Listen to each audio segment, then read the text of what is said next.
Subject కి ఒక teacher ఉంటారు, అన్ని సబ్జెక్టులు నన్ను చదవమంటారు. ఇంత చిన్న బుర్రలో అన్ని ఎలా నింపాలి?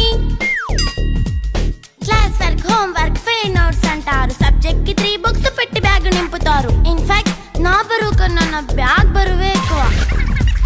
క్వశ్చన్లు, ఆన్సర్లు, సర్ప్రైజ్ టెస్టులు అన్ని దాటుకొని మళ్ళీ స్కూల్ వ్యాన్ ఎక్కేసి అమ్మయ్య ఇక ఇంటికి వచ్చేసామనుకుంటే మార్క్స్ తక్కువ వస్తే చెయ్యాలి అసైన్మెంట్. రిపోర్ట్ కార్డ్ చూపిస్తే ఇంట్లో ఉన్న పనిష్మెంట్. హోమ్ వర్క్ చేయమంటూ మమ్మీ చంపుతుంటుంది. ట్యూషన్ టైం అయిందని డాడీ తరుముతుంటాడు. డాన్స్ క్లాస్ కి వెళ్ళమని తాతయ్య తిడతాడు. స్నాక్స్ తిని వెళ్ళమని నాన్నమ్మ ఆపుతుంది. ఇక అన్నీ అయిపోయాక కాసేపు టీవీ చూద్దామంటే మమ్మీ ఎంట్రీ ఇచ్చింది. బెడ్ ఎక్కమంది. చిన్న నాప్ తీసేలోపు తెల్లారిపోయింది.